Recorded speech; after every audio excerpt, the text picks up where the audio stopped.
आता मेट्रो शहरातल्या महत्त्वाच्या बातम्यांचा वेगवान आढावा। सोनाली आंदेकर आणि लक्ष्मी आंदेकर महापालिकेच्या सर्वसाधारण सभेला हजर राहणार आहेत। जेलमधून बाहेर जनरल बॉडी मीटिंगला हजर राहणार आहेत। पुणे महानगरपालिकेचं 9 तारखेला सर्वसाधारण सभा आहे। पुण्यातल्या पीडीसीसी बँकेमध्ये अजित पवारांच्या अस्थी दर्शनासाठी ठेवण्यात आल्या। 1992 पासून अजित पवार या बँकेच्या वेगवेगळ्या पदावर कार्यरत होते। याच बँकेच्या प्रांगणामध्ये अजित पवार यांचं अस्थी कलश दर्शनासाठी ठेवण्यात आलं। मुंबई महापालिकेतल्या महापौर दालनाच्या रंगरंगोटीचं काम सुरू करण्यात आलं। लवकरच महापौर मुंबई महानगरपालिकेमध्ये विराजमान होणार आहे। मीरा भाईंदरच्या महापौरपदी डिंपल मेहता यांची निवड करण्यात आल्यानं आंदोलन करण्यात आलं। ज्या महापौर पदाच्या उमेदवार आहेत त्यांना देश कधी स्वतंत्र झाला हेच माहिती नाही, त्यांना महापौर कशासाठी असा सवाल उपस्थित केला जातो। मराठी महापौर व्हावा यासाठी मराठी एकीकरण समिती आणि मनसे रस्त्यावर उतरली। मात्र आंदोलनाच्या आधीच पोलिसांनी खबरदारीचा उपाय म्हणून मराठी एकीकरण समितीच्या पदाधिकाऱ्यांना नोटीस बजावल्यानं राजकीय वर्तुळात चर्चा सुरू झाली। भारत आणि अमेरिकेतल्या व्यापार करारावर शिक्कामोर्तब झाले। यानंतर शेअर मार्केटमध्ये मोठी उसळी पाहायला मिळाली। सेन्सेक्स 2500 अंकांनी वधारला तर निफ्टी 1219 अंकांनी वाढला। मुंबईमध्ये हवेची गुणवत्ता पुन्हा ढासळली। शहर सरासरी AQI पुन्हा 141 वर आलाय। अनेक भागांमध्ये धुक्याची चादर पसरली। विमानतळ परिसरात सर्वात दूषित हवा तर पवई भागामध्ये तुलनेने चांगली हवा। पालिका आयुक्त तथा प्रशासक नवल किशोर राम यांनी मिळकत करात 10% वाढ करण्याचा प्रस्ताव स्थायी समितीसमोर मांडला। नियमित कर भरणाऱ्यांवर 10% करवाढ लादायची हा प्रकार अन्यायकारक आहे अशा शब्दात त्यांनी नाराजी व्यक्त केली। भागवत सप्ताहाच्या कार्यक्रमात अजित पवार यांना श्रद्धांजली वाहण्यात आली। अशातच नागपूर जिल्ह्यातल्या उमरेड तालुक्यातल्या चनोडा गावात भागवत सप्ताहाचं आयोजन करण्यात आलं होतं। या कार्यक्रमात अजित पवार यांना गावकऱ्यांनी श्रद्धांजली वाहिली।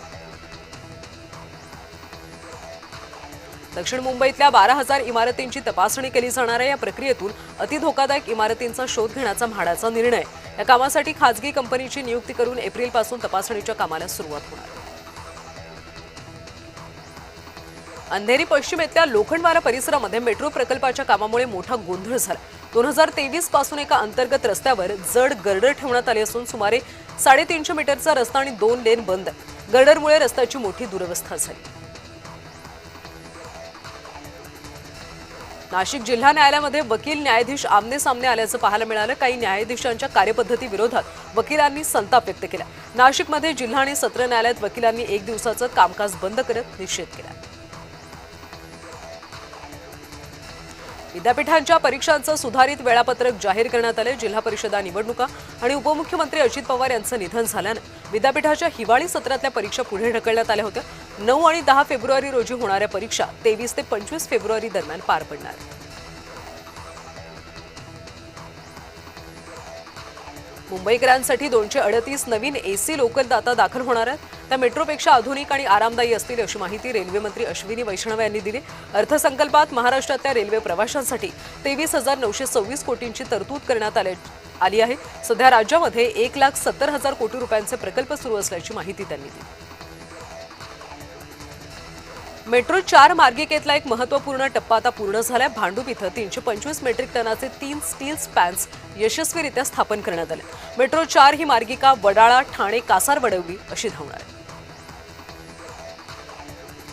मुंबईमध्ये सार्वजनिक ठिकाणी थुंकल्यास 250 रुपये, कचरा टाकल्यास 500 रुपये, ओला आणि सुका कचऱ्याचं वर्गीकरण न केल्यास 200 रुपयांचा दंड आकारण्यात येणार आहे। यापूर्वी थुंकणे, कचरा टाकणे, लघुशंका यासाठी प्रत्येकी 200 रुपये दंड आकारला जात होता। मात्र आता दंडाची रक्कम वाढवण्याचा निर्णय महापालिकेने घेतला। 10वी आणि 12वीच्या परीक्षांमध्ये पारदर्शकता, शिस्त आणि विद्यार्थ्यांच्या सुरक्षिततेसाठी मुंबई महापालिकेच्या शाळांमधल्या परीक्षा केंद्रांवर CCTV कॅमेरे बसवण्याचा निर्णय घेण्यात आला। त्यासाठी पालिकेच्या शिक्षण विभागाने 13 सदस्यांची विशेष समिती स्थापन केली। विशेष समितीच्या अध्यक्षपदी शिक्षणाधिकारी सुजाता खरे यांची नियुक्ती करण्यात आली।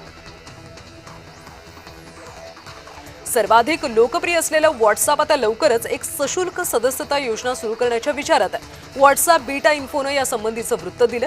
त्यानुसार काही निवडक आणि प्रीमियम फीचर्ससाठी वापरकर्त्यांना ठराविक शुल्क मोजावे लागू शकतं। मात्र ही सशुल्क सदस्यता सर्वांसाठी अनिवार्य नाहीये। वादानंतर नागपूरमधल्या नंदरबार परिसरामध्ये एक कॅफे जाळण्यात आलाय। तरुणांच्या 2 गटांमध्ये वाद झाल्यानंतर कॅफेला आग लावल्याची माहिती समोर येते। शेजारच्या 2 दुकानांचं सुद्धा यामध्ये नुकसान झालं।